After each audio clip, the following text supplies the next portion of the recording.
Bonjour, bonjour mes chers amis de Full Power TV One, la chaîne d'investigation, la chaîne multidimensionnelle. Donc, Awanakati Ayo Ezaka Kamoko Otolobakaki, mes chers amis, les loyaux, Akabisi, Okomona, Kumu ya Ayowa, Oyo Tozali na ye na kati. Il y a espace oyo bozomona espace kitoko oyo bozomona bilili oyo nazoko lakisabino place oyo toko fête na biso indépendance oyo ke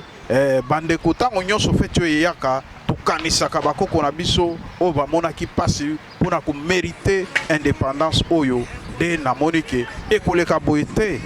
Benga Kumu ya mboka oyo azali président ya communauté congolaise oyo akosolola na biso pe akoyebisa biso importance ya indépendance po bandeko ebele balobaka indépendance bahebite importance ya indépendance ezali nini tomonaka ntango mosusu toyaka kaka na même place mpona kocélébrer fête ya indépendance ya baaméricain oyo biso kutu toassista te oyo toyebi te ndenge nini oyo bango bazwaki indépendance kaka ndenge toyekola na baklasse nde connaissance wana ezali mais oyo ezali fête ya biso moko ya indépendance ya mboka na ba initiative ya communauté congolaise na bakambi ya kati ya comité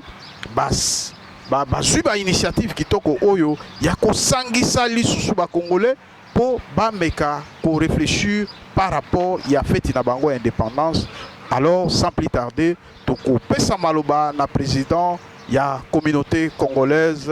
Jean-Marie Optium oyo toyambi na kati émission na biso mais liboso to banda totuna nano nzoto toyeba ndenge nini kumu nzoto ezali malamu ou bien nzoto ezali koningana malobo mboka yo nzoto ezali malamu. Merci pour na mutuna wa yo na pesi mbote na bae nyonso bae bakongomani bae nyonso basakola na biso na mikola lelo tozali kokoba na ngolo na nzambe.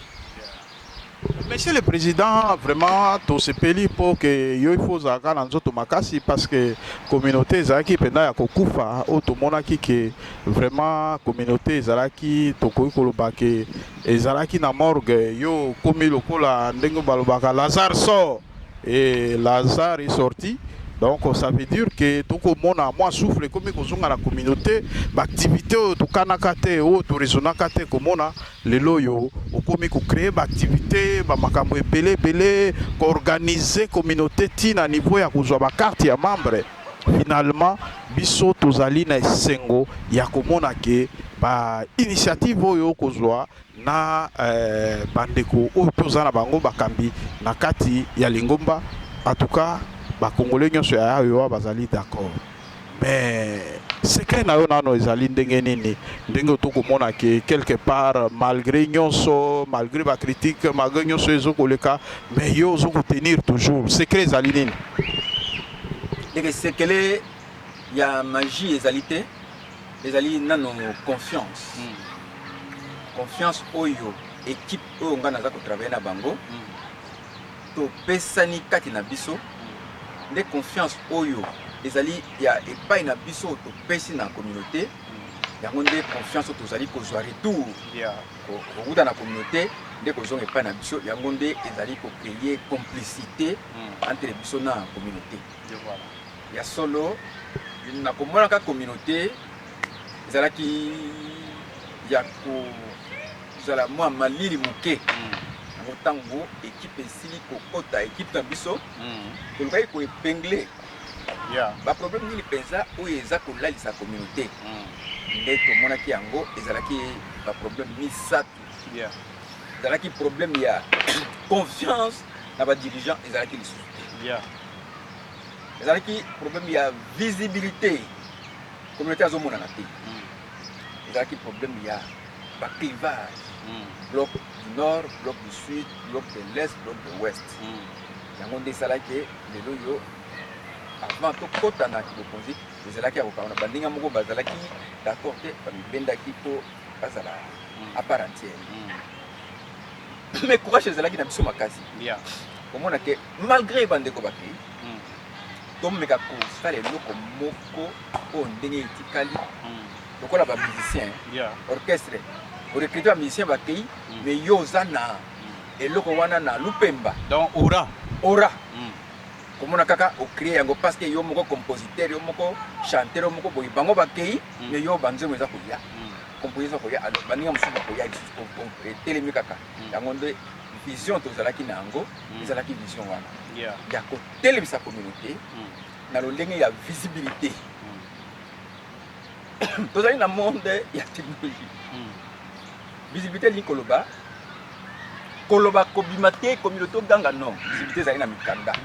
visibilité ezali na baaction visibilité ezali na baempreinte visibilité ezali ya kosalaka balogo visibilité ezali ya kobetaka porte ya kose faire connaître en terme marketing balobaka se faire vendre yango eloko wana ntango visibilité bali komona na okeya communauté nde makelele tosali wana nde elambwisi mwa milimo ya bato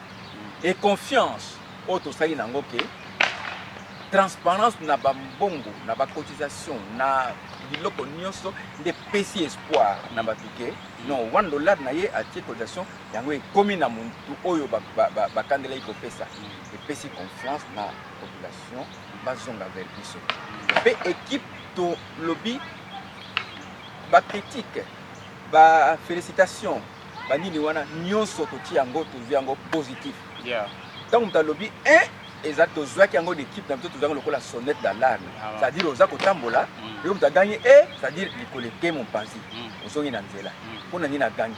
otali omoni ke non eza likolo yango ekende mopanzi mais toboyaki vengeance toboyaki molimo ya vengeance molimo ya kofinga ya kosala polémique ping-pong na communauté po biso tozali mpona communauté na équipe na ngai oyo nazali koremercier mingi parce que tondimi bénévolat ya kosala kosakrifie temps na biso mpona bacommunauté yango vraiment confiance oyo bosali biso communauté tosepeli yango mpe topesi bino longonya mbala misato vraiment biso mpe donc Full Power TV chaîne investigation topesi yo bafélicitation parce que quelque part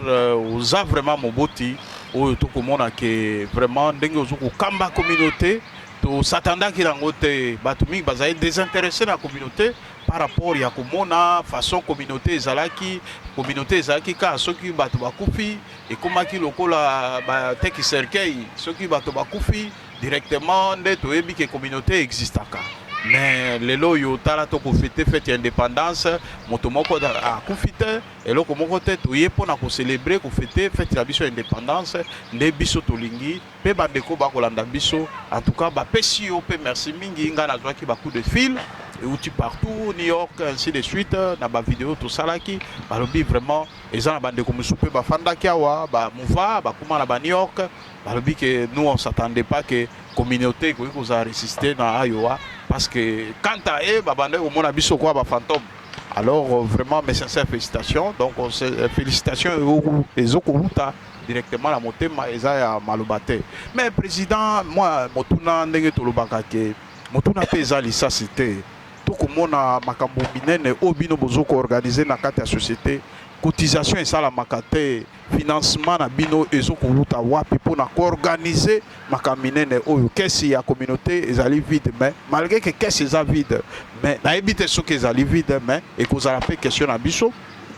est-ce que makambo oyo ya baorganisation ainsi de suite bozwaka makoki wapi? Merci mpona motuna na yo na mpona moke na kosonga mo moke na nsima na liloba olobi ke communauté ezala kosanganaka mpona ntango bandeko basili kotika biso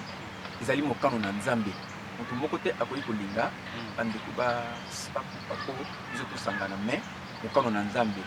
c'est vrai na ebandeli tokotanaki na baka oyo ezalaki successive mais tolelaki mingi na maboko ya nzambe ke tozalaka même na moment mosusu ya jouissance oyo etali makambo ya kokabwana te yango nde ntango yango oyo nde tokomi mpona sekele na biso kese ezali vide oui kese ezali vide yango biso totalaki na équipe torefléchir tolobi bandeko oyo ya biso ntango nyonso tozwaki mwa makama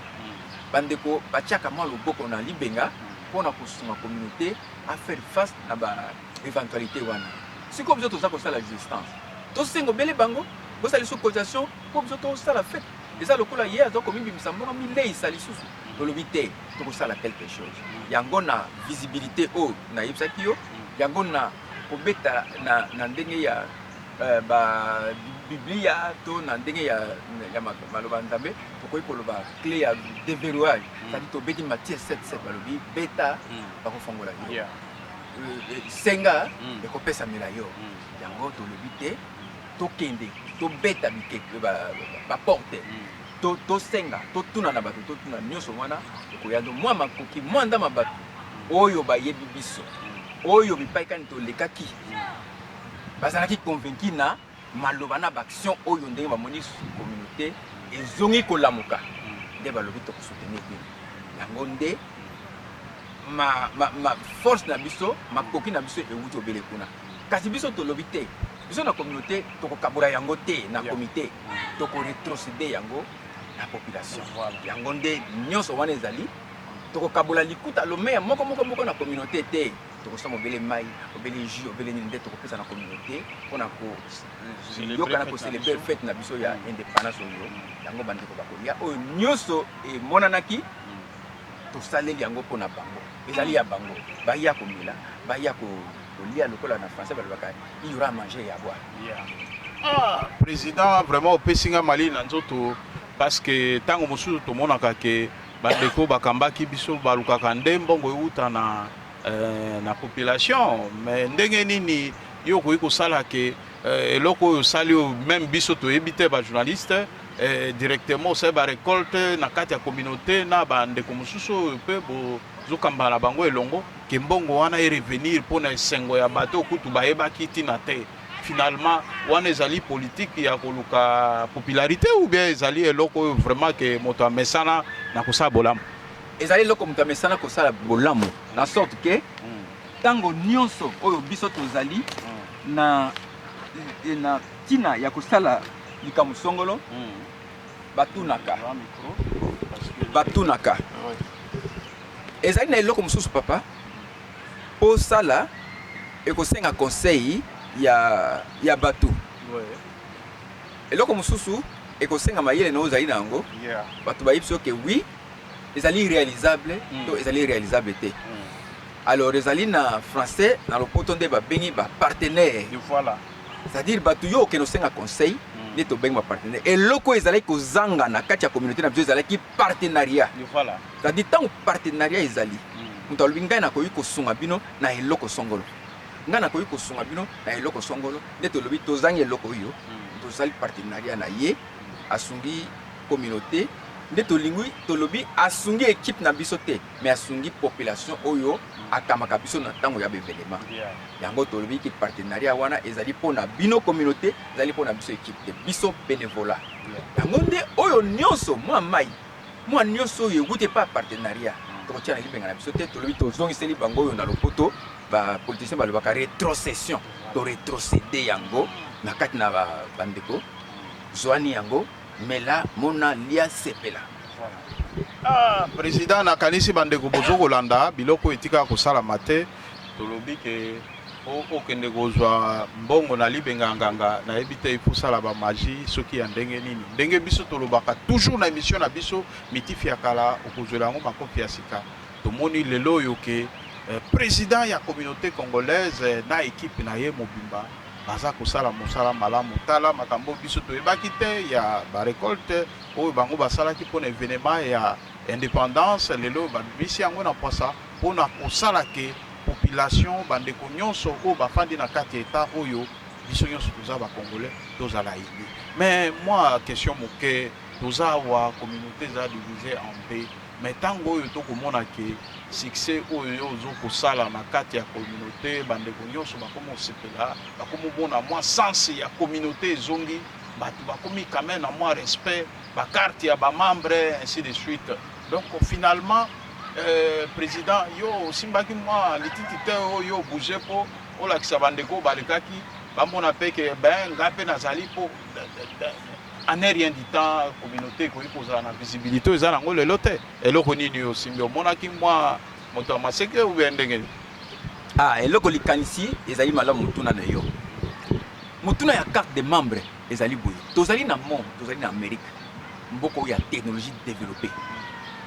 to mpe totika omona yango te na bandeko nao balekaki liboso parce que développement ya mboka, développement ya communauté, ya association structure na kati na mboka États-Unis ezali nde ba website. Tango ke ko bisa mundele ngai nazali na association Songolo Paka. Akotuna bon nakoyeba ndenge ndini nakokota wapi pona mona bino. Alors tango boko kene na kala nakobeta na porte na website mutu biso tozali bakoluka bakomona bino. Kasi tango biso tokanisi likanisi ke il faut ko fongola, il faut ko sala, il faut ko créer website, nde to créer website pour la communauté congolaise. Nde to tie communauté congolaise na kati ya internet, to créer internet oyo okwe ko sola na communauté congolaise. To moni que communauté congolaise bandeko bazali ko se intéresser pour tozali na seule voie oyo ko se communiquer zali groupe WhatsApp. Mais na groupe WhatsApp bandeko mingi bazali na kati te. Tant bandeko bazali kate information ekoki ko ya na kati ya groupe WhatsApp. Mais tango mutu azalaki na musala atangaki yango peut-être te ka kobima na musala komona oui information alemi pona kotanga ngo. Entre temps information communautaire pesaki ba mususu ekoti et déranger moi tanga ezate. Donc information communautaire pesaki avia. Dans cette information wana te et commis d'information, c'est-à-dire bato bayoka kité bakomi koloba likamwa na ndenge na ba d'une autre manière oyo ya mibale apesi na misato abakisi oyo ya misato apesi na mina abakisi ala information ezalaki pembe ekomi kuna ekomi rouge ndeko na kopesa exemple muke ndakisa na mwa 4 ozwaki na mikole wuti koleka baninga baza kopenga balobi président il y a un 4e mort nga na tuni bango il y a un 4e mort na famille na yo. Alors c'était comme ça et panzani alors que ce n'était pas correct les alaki mawa mingi akomona ke mutu moka propager kaka de comme le kola ko kende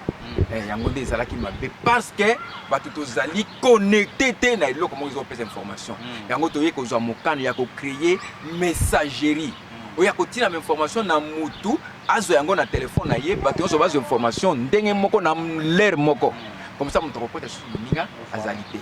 Lokola totie website, totie communauté, totie yango na kati ya internet, na kati ya website, ici kozala wana. Alors to lingi mutu nyonso esika ya azali. Ozala na musala, ozala na ndako, ozala so bimo ke park, okay wapi, okoki kokota pona kotala communauté ezali wapi ndenge nini ezali. Yango to sengi na batu, bas s'abonner bakota kati bazwa carte de membre pour carte de membre ezali lokola clé ya yo kokota. Il suffit seulement de scanner ndenge to scanner na wana o scanner et fongoli yo communauté congolaise. Ezali quelque chose où il salama nano awate pen na bande ko mususu pen na baita mususu na basaite meto ezali na innovation wana kokota na kati ya communauté ayo. Yango do moninde mbala moko eloko wana ya website ya carte de membre ya ninde eyebanisi biso mbala moko wa eza lokola moto esili ko sobe ndeke yango moni kolobake ba ndeko bakabwani banel bakomi kotala communauté ezala c'est-à-dire tozalaki communauté mais de malgré ok mais communauté nde ezali. Alors comment kosala po bango bazonga ezali kaka kosala eloko moko ke se répandre tant que se répandre et couvrir l'espace nyonso na donc toujours lokola couverture d'espace. Voilà, bien répondu na kanisi bandeko bolandi wana ndenge tolobaka motuna ezali lisasi te mokonzi na biso awa ya communauté na kanisi apesi éclaircissement par rapport ya ba question nyonso bino bandai ko se poser. Finalement monsieur le président tango to komona communauté choilophone d'après yo soki bandeko bamoni ke ndenge misala ezoko tambola bazongi na raison ya kolobake biso pe tolingi tozala kaka na kati ya une seule communauté na kati ya nini makanisi no ekozala nini ezali lokola balobaka na français la main tendue loboko oyo totandaki mpona kobenga bango bazonga ezalaka ya likolo ntango balobi bazonga basima loboko na biso bazonga notre main reste tendue. Voilà. Ok, nakanisi bandeko bolandi toza na posa ete communauté zonga toujours moko parce que toza biso nyonso ba congolais nakanisi bino nyonso bozoko mona awa na kati ya comité dirigeant toza na ba Congo toza na Bangala toza na ba Swahili toza na bato ya bikolo ebele donc esangisi bikolo nyonso awa discrimination ezalite finalement. Mes chers amis, vous allez fixer par rapport à l'Okwana. Mais comme on mboka tozongi na makambo italien indépendance, toyokaka indépendance et zana bande komususu oyo pe ba yokaka indépendance, ba ebite d'après yo indépendance ezali. indépendance pour na biso na terme na biso wana bana biso babotami awa na bazali awa na koyeko limbola biso lokola na bango lokola freedom po bayi ba comprendre indépendance ezali liberté indépendance ezali bofongwami indépendance ezali moto azalaki ya kokangama bafongoli ye yango na effigie na biso oyo totie na liboso awa bandi baza komona moto azalaki na chaîne nde bachaîne ebukani bachaîne edélié wana ça fait lelo 63 ans nde bachaîne edélié na ebandeli ezalaki nini mboka na biso ntango bakabolaki na 1985 na conférence de Berlin ntango bastanley bayaki koexplore nde yango ekabomaki nde epesamaki na roi Léopold II roi de Belge nde azwaki yango lokola eloko na ye privé propriété privée na ye pendant 80 ans oyo asi akambi yango ok pendant 80 ans oyo asi akambi yango na eloko moko privé injustice ezalaki kokanga baninga kobete kosala boye nde ezalaki makasi racisme ezalaki makasi alors na ba quelques leaders na biso oyo ya kala o ba lukaki kosala mouvement ya protestation ndakisa Kasavubu tango wana amikreaki parti politique na ye Abako association de Bakongo tango toye na Lumumba ba créer ba parti politique te bandeko ya mwakala wana ba créer ba parti ba mouvement ya protestation bango nyonso basalaki front commun na 1959 le 4 janvier 1959 nde bato wana bayaki koluka kosala protestation pona koluka kosenga na bakonzi ya Belgique batika biso mboka na biso batika kimia alors Kasavubu aye kokutana na Lumumba aye kosala kokutana na ba leader ya Afrique lokola ba Nkrumah ya Ghana lokola ba leader ya état mususu ya Afrique ba créer mouvement ya panafricanisme pona ko lutter contre colonialisme na kati ya Afrique na 1950 ans Lumumba zongi na Congo po aya ko pesa makanisi wana nde bakangi na prison to comme na janvier et sali que Kasavubu asala marche de protestation pona oyo et memaki ba emettre na kati ya mboka nde emettre on salamaka na place ya rond point oyo to benga rond point ya Kimpwanza ouais yango wana ba emettre wana pesa qui kopanga na ba autorité belge ne baloki non essayer to négocier wana to na janvier 1960 que to négocier pour na kosola kotala qu'est-ce qu'on peut faire alors date pesa maki na février tout un mois ba ke ne kosola na Belgique nde autour ya table nde to bengi table ronde alors bandiko ba kendaki memba komi kuna Lumumba za na prison balobi to kosala te soki Lumumba azalité ba Belge ba liberaki Lumumba lanaki kuna tanga komi kuna basali bloc basali front yango ba pesaki makasi balobi kaka indépendance immédiate parce que bandeko na biso ba belge ba colonialiste balobaki non bo kembite non bo kokite to pesa bino 30 ans c'est-à-dire à partir de 1960 plus 30 ans dans 1990 yango Lumumba Kasavubu Bolikango Chombe Cléophas Kamitato bandeko nyonso bazali balobi te ikeleve biso kaka indépendance sur les champs dès na mois de février wana na conférence de Berlin wana indépendance mo prématurée indépendance bango babengaki prématuré mais na biso ezalaki lokola to arraché c'est-à-dire bozali na débat indépendance selon bango précipité parce que bamoni que tozali na bateau batangi mingi te pona kokama misala parce que bandeko na biso ba belge bazali ko former ka ba travailleur auxiliaire mais ba titulaire te donc osaka lokola adjoint alors adjoint ba pesio mikalo tango loke bino to indépendance mais yoza adjoint oyebi ba sekele musuku na mikanda te administration oyebi te yango na bamoni que bozu yango précipitamment donc bokosala kao bandeko na ba ki kao ou pas kao to zango nanu yango ezalaki lokola to arracher victoire na table ronde yoka to yemaka indépendance chacha to gagner indépendance chacha to zui et finalement se sont convenus que na le 30 juin 1960 indépendance est la proclamer yango nde eyaki kozala proclamer na place oyo be mete salama pona ko bato bakufaki pona ko senga indépendance wana de pesa maki place wana place ya lipanda elingi koloba freedom elingi koloba indépendance elingi koloba liberté lokola na Kikongo bakoloba Kimpwanza lokola bandon nyonso wana nde ezali koloba ndiko na biso bazali ko Kimpwanza ndeza liberté Kimpwanza liberté oh my god lipanda freedom indépendance nyonso wana eza ba terme différent mais oyo eza na explication kaka moko ezali bokangola yeah. kangola okay Vraiment, bandeko balandi émission kitoko nakanisi bozoko yoka makanisi ya président Nkumu ya Iowa ndenge aza ko expliquer par rapport ya indépendance à biso ndenge elekaki ndenge tolobaka toujours motuna eza lisasite na kati ya chaîne na biso investigation est-ce que président komona indépendance lipanda oyo bandeko bazoko landa na affiche oyo totie na se oyo ezokolakisa ke mokolo na biso tokangola maki vraiment nde tokosepela awa na kati ya États-Unis na État ya Iowa. Est-ce que Nkumu ya mboka est-ce que kokoyebisa biso ke indépendance wana et apporter changement nini na kati ya mboka na biso depuis toujours indépendance na 1960 jusqu'à présent. Donc est-ce qu'il y a changement ou les endengeli? Ok, merci. Depuis toujours indépendance tina moya lelo c'est vrai moi mikakatano ezali moi mingi tokomi na kimia tokomi libre mais tozali na ba défi tozali na ngo ezali mingi oyeba nanu ndeko mokeke mboko ya biso na ndenge toyembaka na nzembo na biso hymne national ezali mboka moko bene ezali mboka moko ya bulamu ezali mboka moko ya tozali na ba ressources ebele alors parmi ba ressources wana ezali na biloko mosusu yo bato libana baza kolula yango moye batika biso kimia na biloko wana ezali te le temps tozali koluka kobatela yango tozali kaka tout moment na mwa ba provocation donc nakomona que depuis tozwi indépendance tozali koluter na eloko moko ezali kobatela mi bandelo ya mboka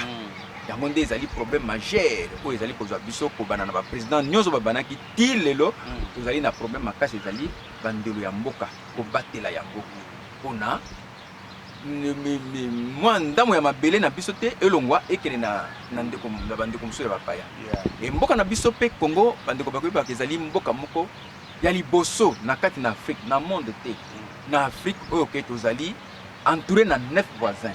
parce que na mokili mobima tozali na ba Chine tozali na ba moko ezali ba 14 voisins mais biso na Afrique tozali le seul pays qui est entouré par 9 voisins et ba voisins wana politique ya bon voisinage ya kozala na bango elongo pe ba batela biso peto donc intangibilité des territoires yango wana ezali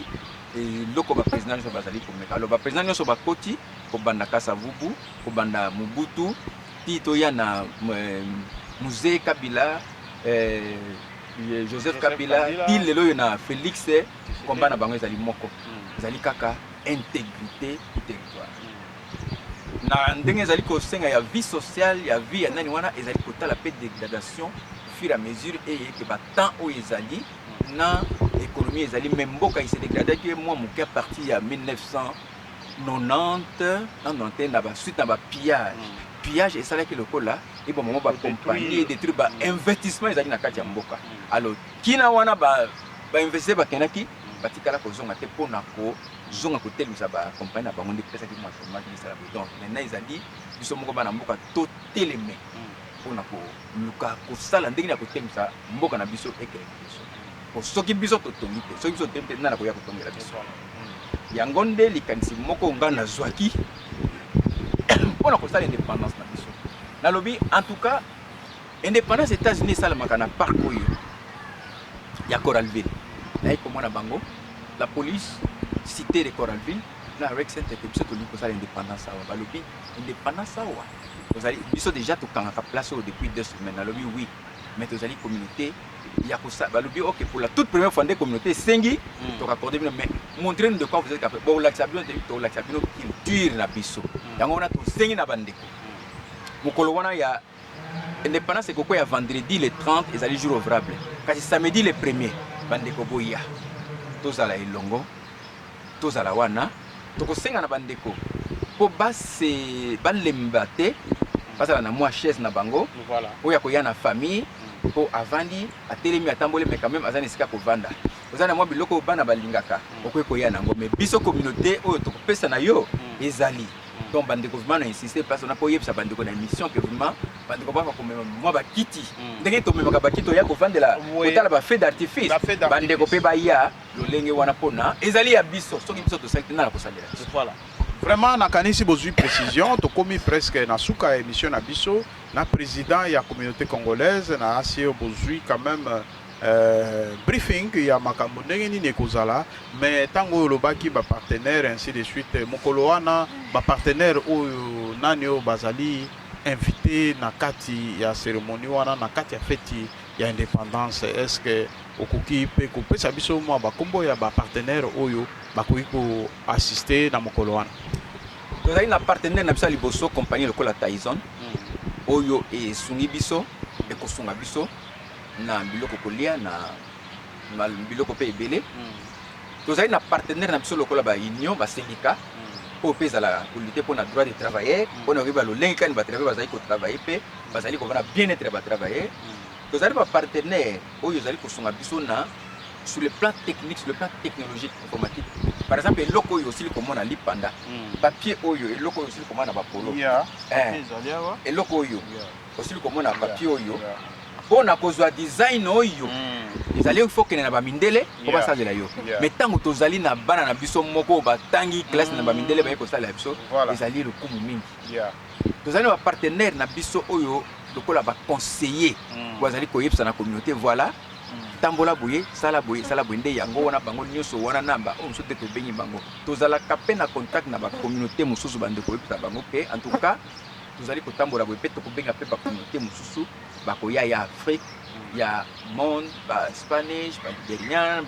nyonso bakoya mpo ezali événement ya Afrique en général ya monde et en même temps ya Congo en particulier parce que tokocélébrer Congo Celebration mais à travers l'Afrique, à travers le monde. Et ici, aux États-Unis. Mais tu peux ça un peu moi quelques mots en français pour bandeko pe bakolanda biso mingi pe balandaka lingala te ou bako linga ke basanga na biso en tout cas bakoya bakozala bienvenue moi message na lokota et en français de façon que bandeko pe bazala visé par rapport à l'événement. Oui, par rapport à ndenge ya français, nous invitons toute la communauté congolaise, enfants, jeunes, femmes, vieux, à venir célébrer l'indépendance de notre pays. Il n'y aura jamais une célébration de l'indépendance pour une tribu, pour un camp ou pour un coin, ou pour un bloc de l'Est. C'est l'indépendance est nationale pour tout le monde qui se dit congolais. Et c'est pourquoi nous appelons tout le monde de pouvoir se présenter ces jours-là et célébrer pour l'indépendance du Congo qui sera fait le 1er juillet 2023 ici à Iowa. Pour la toute première fois que nous cherchons à organiser ça en plein air pour permettre aux gens d'être relax et de découvrir ce qui va se faire. Avec un peu de moyens que la communauté a pu disposer, la communauté a décidé de rétrocéder ces moyens-là à la communauté par le canal, par les moyens de jouissance. Et voilà. On vient, on se réjouit, on exhibe un peu quelques pas de danse, on mange, on boit, on se salue. C'est en quelque sorte une fête de retrouvailles. Parce que rappelez-vous, à l'esprit de 1960, par les pionniers, ils ont formé un front commun pour se réconcilier les uns aux autres. Et que nous voulons que ces jours-là, qu'il n'y ait pas de querelles, mais qu'il y ait des accolades, mais qu'il y ait des embrassements, mais qu'il y ait des salutations. Ouais, pour dire que nous sommes un, nous sommes congolais, c'est notre identité. Mais tout ça, comme nous sommes entourés par des voisins, nous voulons que cet événement puisse se passer dans l'ordre et dans le respect des lois établies de l'Amérique de Iowa, dans les pays que nous avons choisis comme deuxième nation. Respectons les voisins, respectons les lois, respectons la police, respectons l'espace. Et comme ça, ça fera parler de nous. Et je crois que l'année prochaine, on pourra faire encore quelque chose de mieux parce que toute œuvre n'est pas toujours parfaite, mais nous faisons de notre mieux pour vous satisfaire et venez, vous ne serez pas déçus. Voilà, vous savez, nous avons l'habitude d'assister dans des fêtes parce que c'est dans ces lieux que nous célébrons aussi l'indépendance des Américains et consorts. Mais vous, si vous n'êtes pas congolais, vous pouvez aussi venir joindre à nous pour célébrer notre fête d'indépendance, de l'indépendance, en tout cas voulais-je dire. En tout cas, mes chers amis, nous vous invitons, venez nombrer nos frères des autres États. Vous êtes à Washington DC, ainsi de suite, patati patata. Voilà, il y a beaucoup d'États Donc vous pouvez venir joindre à nous et ça va nous faire énormément du bien parce qu'on va célébrer, il y aura de... Monsieur le Président, on a dit qu'on va aussi exhiber la nourriture africaine. Donc oui, la nourriture africaine sera exposée. Voilà. La nourriture africaine sera exposée et la nourriture for free. Et les autres personnes qui nous donneront, nous montreront comment ça se fait et comment ça se vend. Et les autres personnes, commerçantes, qui sont ici, qui ont gardé des petits shops, qui seront là aussi avec les échantillons de leurs shops pour se faire connaître. C'est un lieu de rencontre et de faire connaissance. Voilà. Mais quand nous parlons de nos jeunes entrepreneurs, parce qu'eux aussi ont droit, ils ont part dans cet événement. Parce qu'ils vont exhiber aussi leurs activités et ainsi de suite. Est-ce que vous pouvez aussi les inviter? L'invitation est lancée à tout le monde, sans discrimination. Ça dépendra de la disponibilité et de la volonté de la personne. Mais sinon, ce que nous voulons dire à nos compatriotes congolais, de faire preuve de patriotisme, de l'amour de la patrie, l'amour du pays. Venez, quelles que soient les conditions. Venez, c'est pour vous, c'est pour notre pays.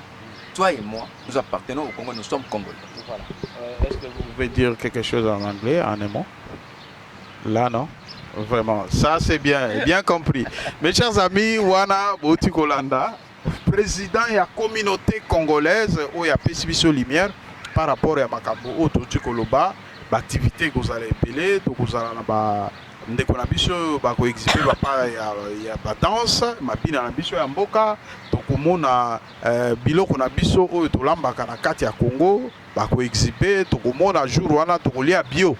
Donc finalement l'activité que vous allez appeler na kanesi bozolanda pe na kati ya publicité na kati ya chaîne na bino Full TV1 ndenge nini ba organisation ekozala vidéo ezali ndenge bozolanda wana. Donc, makambo pena ya kafu et kozala mukolo wana vraiment à suivre. Na évité de couper ça maloba na président de la communauté congolaise pour un mot de la fin pour tout Kabwana. Mot de la fin nanga ezali soyez les bienvenus. Bato nyonso bakoya bako sepela pe bakozonga na kimia nde to tiki nyonso wana na maboko ya Nzambe ke koya na bango kozonga na bango à garder biso, à protéger biso. Mais dans l'ensemble, les événements tout tiango na niveau que montoyon so akoya azala de suite. Merci. Voilà. Vraiment to komi na suka mes chers amis na pesi binombo te mingi to pesi ba encouragement na biso na kati ya communauté congolaise en commençant par le président to pesi ba encouragement na trésorier général Guy Luyeye oya kosala mosala malamu na kati ya communauté makambo ya misolo clarité ezali parce que tango mosusu okomona moto mituka bandako nini tout ça biloko nyonso ya azwaki avant ya kozala comment dirais-je, trésorier à la communauté congolaise bandeko il faut to ebisaka bino pour biso to na ba chaîne d'investigation to ebi ndenge nini makambo etambolaka pe bandeko to ebi bango malamu. Donc ça veut dire to tika makambo ya bilobela tango omoni ndeko na mutuka omoni ndeko quand même azokufana na ndenge ekoki yo banda kolobake makambo wana ezali kaka misolo ekouta na communauté okei epa ya président ya jeunesse Olivier Bokolomba oh non ben ye tokomona biloko boy abanda makambo na ye kala totika bilobela to soutenir bandeko oyo ndeko pe olandi biso tango ozokomona ke bandeko ba kosala malamu communauté komi kozwa moi sens ngai na kati ya chaîne nanga Full TV tokolinga tie to bakisela ata bandeko lisusu ata manda pour que basala oyo baza kokanisa biso tozali te ke bato oyo tolobaka makambo na sentiment tozokoloba parce que tozokomona makambo ezokosalama yo ozali de même avis. En tout cas yaka toyeba ndenge nini tokosimbana la main dans la main pour communauté ekende liboso. Communauté ezali ngai ezali yo ezali ye ezali ye kuna biso nyonso ensemble nde tokotombola communauté bandeko toboyi costume mokolo wana lata polo na yo $25 na polo mwana moke $15. En tout cas ekozala bien biso nyonso tozala vraiment en uniforme jour wana ekozala bien. En tout cas totiki bino merci kimia ya kolo ezala katna bino bye bye. Yeah, okay. Ça là vraiment ba innovation au bazo kusala makambo kasi tolanda vidéo oyo eza kopesa ba programme ya fête na biso indépendance journée de kozala tolandi. Chers compatriotes, un peuple se reconnaît par son histoire et par sa culture. C'est ça qui fait en sorte que, même après 10 000 ans, chaque nation se réfère à sa tradition pour célébrer l'exploit de ses ancêtres. Pour votre information, en date du samedi 1er juillet 2023, au parc de Coralville, à Iowa, de 14h à 22h, notre communauté organisera pour la toute première fois l'anniversaire de l'indépendance du Congo. Une indépendance acquise le 30 juin 1960, une date mémorable et sacrée de notre histoire. À cet effet, Congolaises et Congolais, enfants, jeunes et vieux, notre communauté cherche un héros. Oui,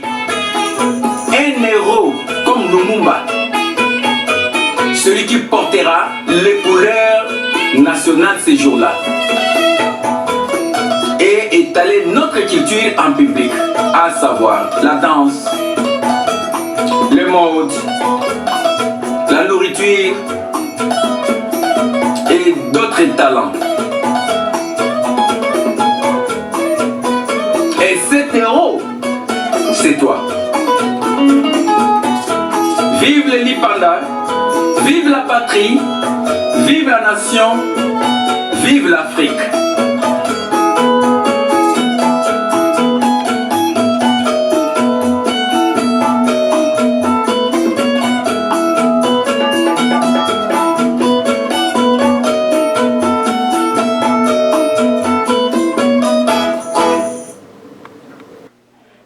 Mes chers amis, Bouti Kolanda wana, Bolandi vidéo wana kitoko réalisé na kati ya communauté congolaise,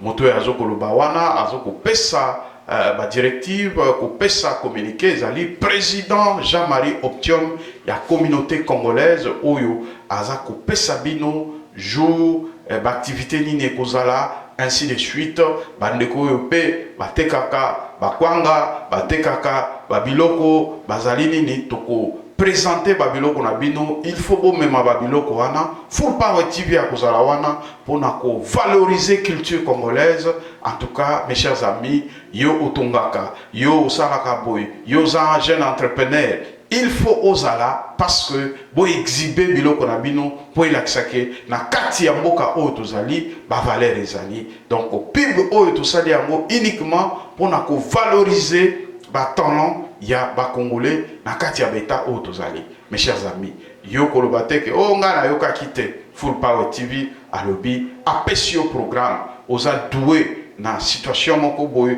osalaka